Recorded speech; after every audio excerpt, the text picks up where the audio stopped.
morning, everybody. My name is Jade Alberts, the founder of Peer Guidance.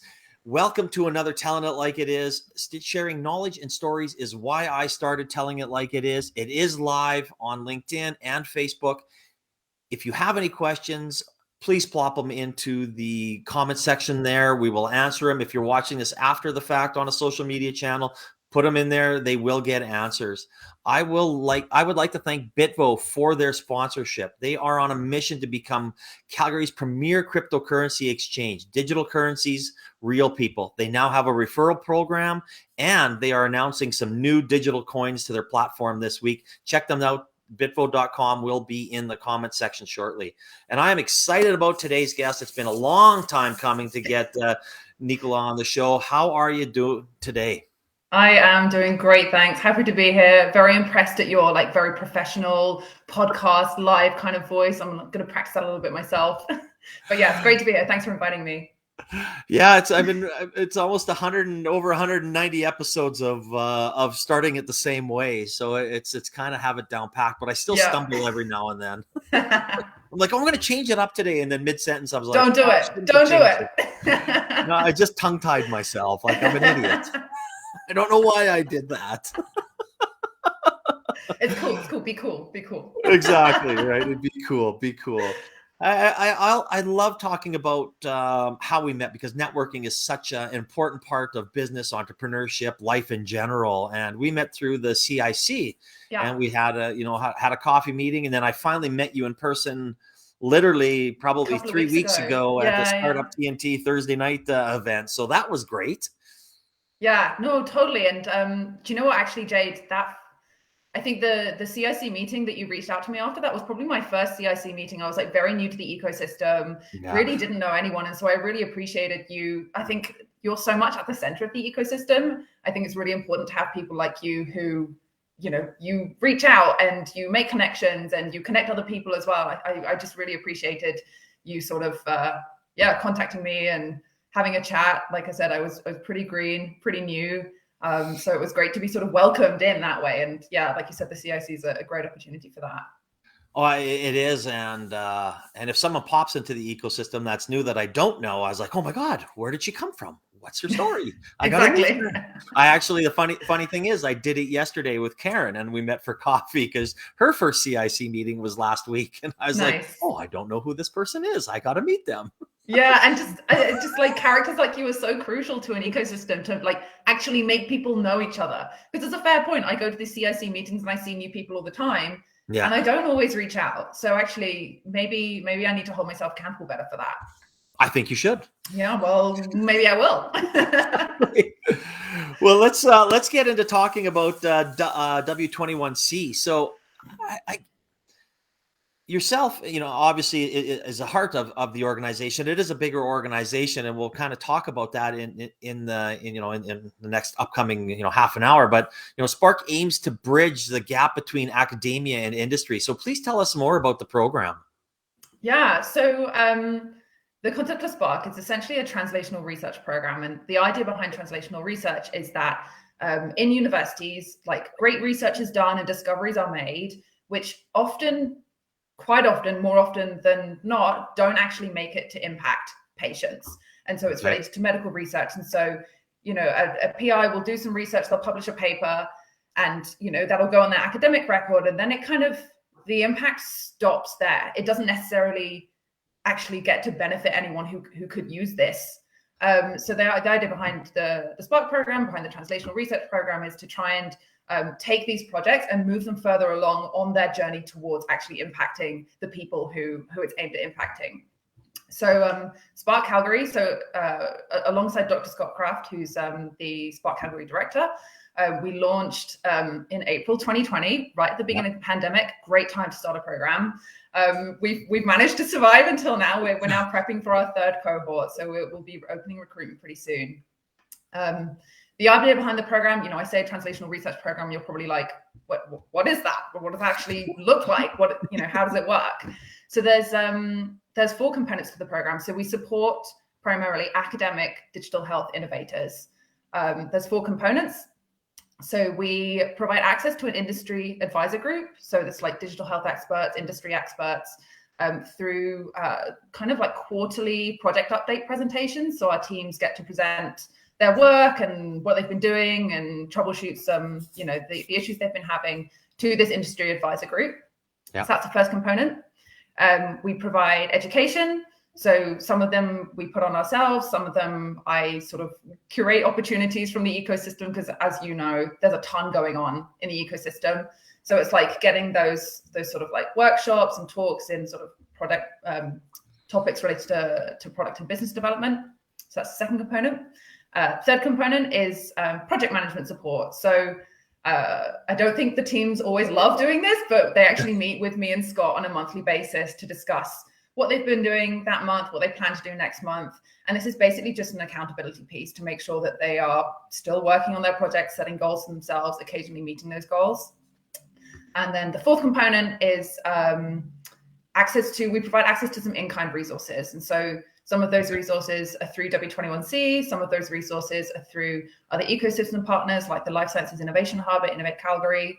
And occasionally Scott and I are always on the lookout for funding opportunities. So occasionally we manage to sort of land smallish grants so we can redirect some of those funds to our projects as well. So that's like the four components to the program. And how many people, how many companies do you have in each cohort? Yeah, so with the way that we're sort of resourced and the structure of the program right now, we have capacity for 9 projects each cohort. But I have some fun ideas for the next cohort, including some sort of rearranging of resources. I haven't discussed it with Scott yet, but we might have capacity for more in future cohorts.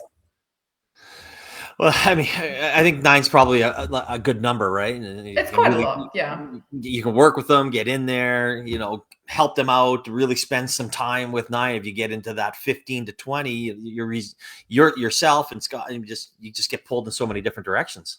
That's true. I think that is a very fair point, and it's something that I'm considering with my magical sparkly ideas. I think one of the things is that we put so much work into what we put on for the program, and I would love to see the impact more widespread than just with the teams who are within the program. So that's why I'm like, it would be great to sort of open up some of the resources that we offer and the opportunities that we offer to a wider group of people. That's kind of like my thinking behind that.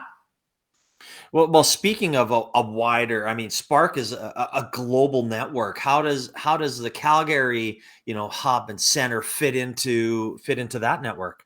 Yeah. So, I should, when I'm talking about SPARK, I should let you know that the SPARK model, these 4 components, we didn't invent this at Calgary. The whole SPARK model is based on a model developed at Stanford University in 2006. Here I should mention Dr. Darren Moshley-Rosen. She's the founder of SPARK, incredible woman, incredibly inspiring. And she's actually been generous enough to offer a couple of talks this year to our Calgary community. Nice. So, so the program started in 2006 at Stanford. They are focused on drug development just because that's Daria's area of expertise. But they've had a pretty decent success rate so far. I think they've had a 62% success rate of projects going through their program. And so kind of because of this, they've developed this model that works, is now expanded into a global network of, I think it's over 60 institutions across the world have a SPARK site now. And Calgary, wow. we are the first and only Canadian site. So we're pretty proud of that. And we've been doing quite a lot of work with other sites in SPARK Americas to try and share resources, share best practices, just making some connections and trying to bring the value of the global network directly to our teams rather than just our program. It's like great as a program coordinator to have access to that, but we want to offer that to our teams as well. So we're exploring some opportunities to bring teams from different sites together or advisors from different sites together as well. So it's a pretty cool thing to be a part of, I have to say. And I mean, it doesn't, borders don't really matter when it comes to where it, especially when it comes to, the companies themselves and how they're going to collaborate or you probably have people that are doing similar things across the world. I'm sure the knowledge that you're able to share with each other is priceless. It totally is. And actually it's funny that you mentioned borders, because like the tagline of SPARK Global is like translational scientists without borders. And I think the COVID pandemic was a really great time for the global network to shine. Although SPARK Calgary wasn't directly involved, there's been some really incredible rapid response COVID projects that have come out from the SPARK Global Network. So I think right back at the beginning of the pandemic, Daria just sent an email out to all of the SPARK Global sites and we're like, let's get talking about this. Let's get collaborating and develop some solutions for COVID. And she would speak much more knowledgeably about this than I will. But there's something to do with eggs and a nasal spray, which is like protects you against catching COVID. I'm not a scientist, so don't write that down and take my word on it. But there's been some pretty amazing collaborations that have come out really, really quickly. Like the global network was able to do this really rapid response to COVID. And I think it's literally just knowing people in different places and just being able to send out that email and start those conversations. So on a large scale, on a small scale, it's like great to connect with other SPARK sites and share best practices. And on a large scale, it's like, well, actually, this had some impact in the global pandemic. So I think you're right. Like borders don't really exist, especially when we have such amazing online tools to communicate with each other. And that will only benefit one's research, hopefully speed up results, better results, the testing, everything that comes with, scientific research. And there's so many brilliant minds probably working on the same thing. So why wouldn't they collaborate? Why wouldn't you want them to say, hey, if someone's in Calgary working with someone in Berlin or anywhere else in the world? I mean, you're really seeing that. And I think you brought up a very valid point that, someone in Saskatchewan was a little part of the puzzle in the COVID race, where and that's the way it should be for the betterment of us as human beings, to protect us from whatever's next. Whatever's next, the next pandemic coming up. Yeah. And you're completely right. And I think it's quite an issue in scientific research when you're working with patient populations to actually have a diverse patient population that you're using in your study. And so I think that's another thing that a global network is great for. There are SPARK sites on 6 continents, so every continent except Antarctica. So it really does provide access to sites who might be able to help recruit patients from different countries to where the study is being conducted.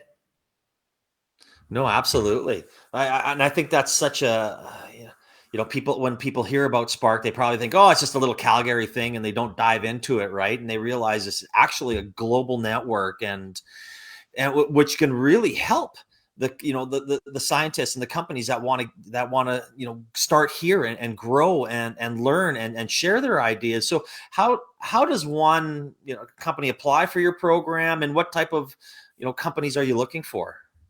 Yeah, so we will be opening recruitment for our 3rd cohort later this fall. Yeah. Exact date pending, depending on when I decide to open recruitment. I think the ideal team that we're looking for is a PhD student, postdoc, or faculty, or a senior researcher within an academic institution. Ideally UofC, but any within Calgary I think would be appropriate, because we do intend on running an in-person program one day. And so essentially anyone who sort of like falls into that category, who's developing a novel approach to an unmet medical need using a digital health solution. We tend to focus on more early stage projects. I think that's where our sort of like resources and expertise are best aimed at. So I think if you're already a company, if you're already doing clinical trial, you're probably a little bit too late for us. You can absolutely already reach out and we're happy to talk to you, but we'll probably end up referring you on to other programs in the ecosystem who will be better place to help you. And as for like how to apply, so you can email w21c@ucalgary.ca and to ask get added to our mailing list. And then when we open recruitment, we'll do an email send out, but also you can follow at W21C on any of the social media platforms, and we'll be letting people know there as well. Also, I guess I can throw my email. I also got a link up there that's in the comment section for anybody with more information, want to find it out. Just click on the link, go there. You'll be able to check it out and find out some more information, or reach out to you directly. I mean, you're on every social media channel like I am as well. So yeah. Find me on LinkedIn. That's the best one. Exactly. LinkedIn. So when these companies apply, and postdoc, PhD students, obviously you're looking for a little earlier stage company to kind of grow, mend, and help mentor. What type of values are you looking for within the company or the people that enter the program? Yeah, so that's a great question, because there are some central values to Spark as a whole that are actually, I think, quite important to how we conduct the program and the people that we bring in. I think really in teams, we're looking for people who have a solid scientific background in the area that they're researching, that they're developing, but also commitment to moving the project forward. And I think you probably know a lot about coachability, Jade. I know you do a lot of work with entrepreneurs, people who are willing to take advice and listen to different perspectives and consider that. Having said that, one of the central values of Spark is that there's no need to reach consensus. So that I mentioned earlier, these project presentations to our industry advisors. So this is like a big group meeting where 2 or 3 teams will present per night, and the advisors all come together in one room, and we sometimes invite guests as well. And the idea is that there's no need to reach consensus in that room. The whole concept behind Spark is that it's meant to be on campus, so try and maintain that really creative, out-of-the-box academic thinking, but also bring in the expertise and sort of the the tight timelines and deliverables of industry as well. And so there's meant to be multiple voices in the room, no hierarchy. A student can attend, and a student has as much right to speak out and ask questions and give advice as does the CEO of I won't mention our advisors now, but the CEO of whatever organization who's also attending. And so it's like no need to reach consensus in the room. The teams can take or leave whatever advice they want. And I think this whole idea behind the group mentorship thing means that you don't actually end up boxed in with just one advisor, right? Because that way you get an advisor who maybe doesn't align with your own values, or maybe they just give bad advice, and that can derail your whole project. And so that's the idea behind the group mentorship, is you get many opinions, many voices, many pieces of advice, and you can pick and choose which to follow and which to leave according to what aligns with you and where you're wanting to go with this project. Yeah. No, I think obviously, any cohort, there's going to be some great mentors. They should be switched out, those types of things, new ideas, new people, new companies, that's great. Are you able to share some success stories of some of the companies? I mean, I don't know if you're able to, name drop them. That would be great. If you can't, you just use them as an example, just for some of our listeners to kind of understand, some cool things that have come out of Calgary here that, which is a pet peeve of mine, that are not shouted from the mountaintops enough. We don't talk about them enough, that's sure. Exactly. I don't want to name drop a particular project and not name drop the others. You can actually find, if people follow the link to the Spark webpage, you can find a link that will show you all of our teams and all of the projects that they're working on. I think, we've only been going for about 18 months now. And so we're actually conducting some formal program evaluation right now. Shout out to all of our teams who might be watching. Please complete those evaluations by tomorrow. You know the deadline. We've seen a couple of patents filed. A team's got incorporated. We've seen teams land small amounts of funding that have been, so they've been able to actually go ahead and continue development. I think we're having our project management meetings next week. I'm pretty sure one of the teams they'll have a prototype to show us, so that's pretty exciting as well. That's some of that gives you an idea of some of the activities that we support our teams to do. It's that kind of stage. It's developing prototypes, moving towards incorporation. We have a team that is making sort of slow steps towards a clinical trial in the future, but there's going to be a while together. It's a long road to a clinical trial.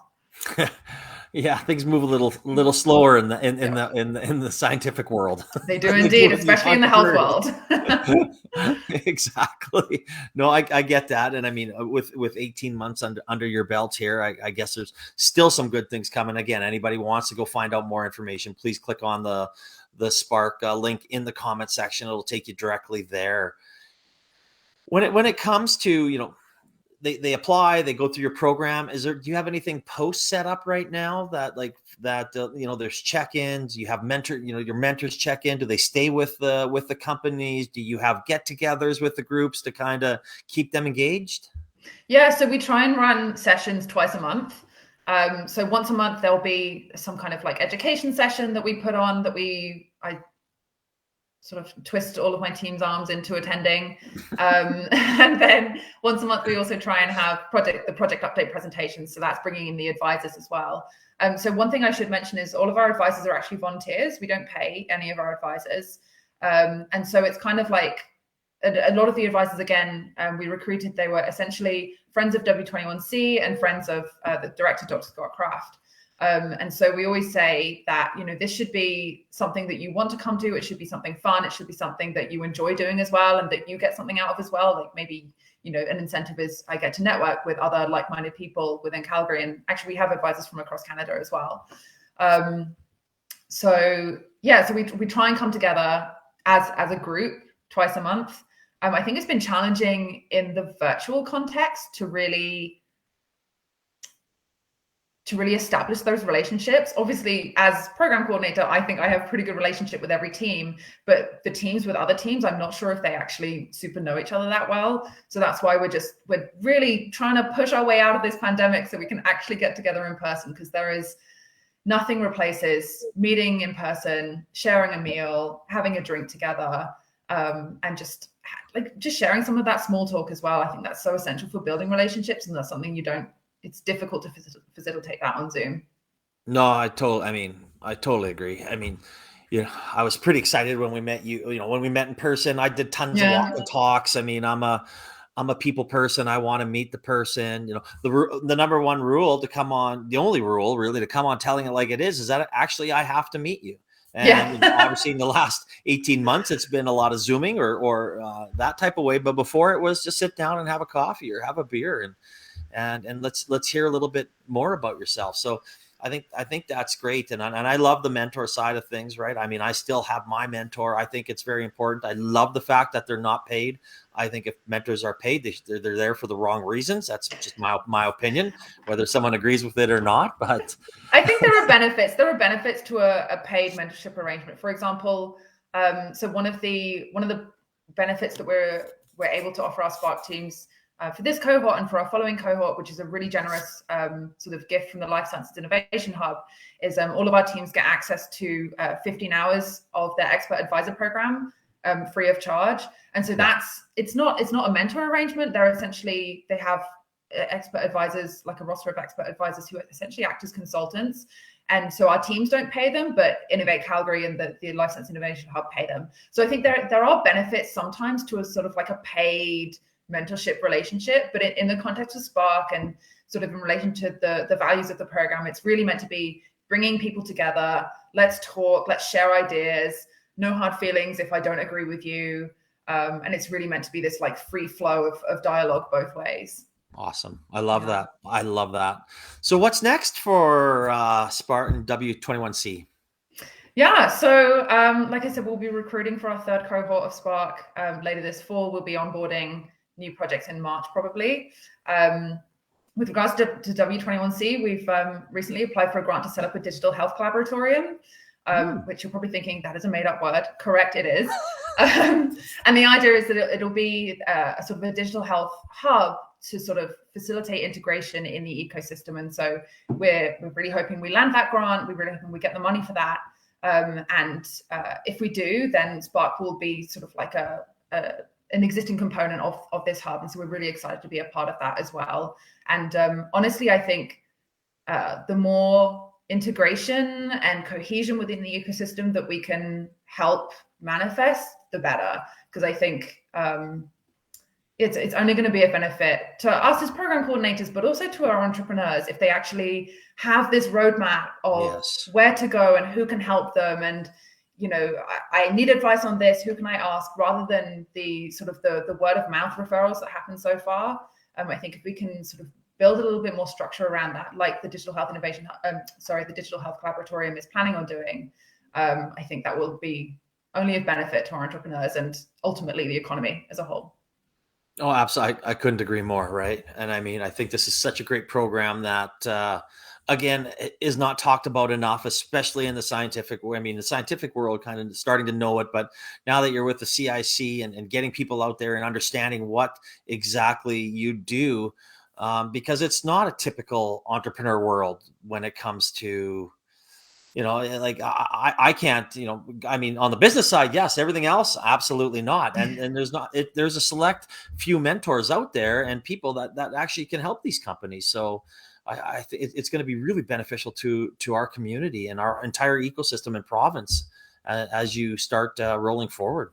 Yeah, and we hope so. And it's funny you mentioned about that sort of like cultural gap between, about the business stuff, but you wouldn't necessarily know about the science stuff. And the whole idea behind Spark is like trying to bridge that gap, Yes. trying to bridge that cultural gap. It's a cultural gap, it's a language gap, it's a values gap. And so we're trying to bring those people together in one room so they can start talking to each other and start understanding each other a little bit more. No, I absolutely, and I'm excited to watch your journey. It's going to be great. It's Thank going to be you. good for us I in hope in so. in Alberta. So my last question is usually the same, but I'm going to put a little spin on it just for this special occasion. So, if you had one piece of advice for a health tech or scientific PhD that wants to start their own company or come up with their own idea, what would that be? Uh I think for me, something I come across often, a question I often ask myself of our teams and of our entrepreneurs is like, why are you doing this? Like, what are you doing this for? What do you seek to get out of it? And I think there's real value in being honest with yourself and the rest of your team as to why you're doing this and what you need from it. If you're, a third year comp sci student and you just want this on your CV to help you get a job in a year's time when you graduate, that's fine. That's totally okay. But I think you need to be honest with yourself and others about that.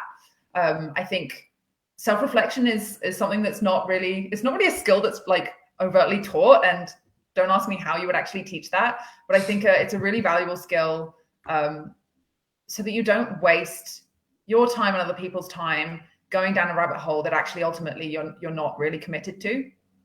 So that would be my piece of advice is ask yourself and be honest with yourself and your team members about why you're doing this, and then you can work together to deliver that value to your life. Like, you don't, the PI, like the faculty member who's done the research doesn't have to be the CEO of the company, right? They're the expert, they've done the Yeah. research. It's okay if you're like, actually, I want to carry on with my research. It's okay to develop it to the stage where you can pass it on to someone else. And again, that's the gap that you're trying to bridge, right? Saying, I am not a CEO. I have no idea what the hell's going on in business. So I don't want to know. Yeah. I want to be in the loop. Don't get me wrong. Like, I need Yeah. to know the business side of things because I'm going to be the face and the scientist and the person that's doing the research. But I need someone to look after my weaknesses, and that's, I think, the case in a lot of companies where it's very difficult for a founder to step aside and bring in somebody to help them to pick up their weaknesses. And we work with that a lot, saying, what, it's time for you to kind of maybe slide over here and let's bring in somebody to take this off your table, off your plate. That's going to be much better at it than you are. Yeah, you're completely right. And actually, I should have mentioned this before, but sort of another of the values of Spark is that the focus is on the impact on the patient. Yeah. It's cool if you create a company. It's cool if you get rich from doing this. That's not actually the most important thing to us. The most important thing is that patients are benefiting from the research that's done inside universities. And actually, a really great, this isn't a direct quote, but Dr. Daria Moshley Rosen, the founder of Spark, she always mentions that academics have this moral obligation to ensure that their research reaches the people that it's meant to reach and impacts the people, the populations that it's meant to impact. So I think that's probably quite a good note, really, to end it on. Well, you took the words right out of my mouth. I'm like, that's perfect. Yeah. Ding. Well, Nick, thank you so much for coming here and sharing the Spark and the W21C story, because I think it's something that needs to get out there. People need to hear about it a bit more, and and I'm excited to watch your journey and all the excellent work and scientific innovations that are going to come out of Calgary. So thank you for coming on today.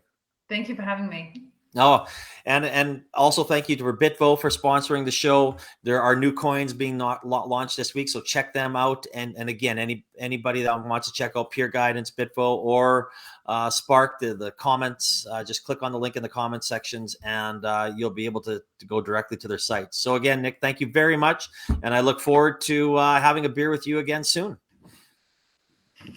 Okay, bye-bye. Bye-bye.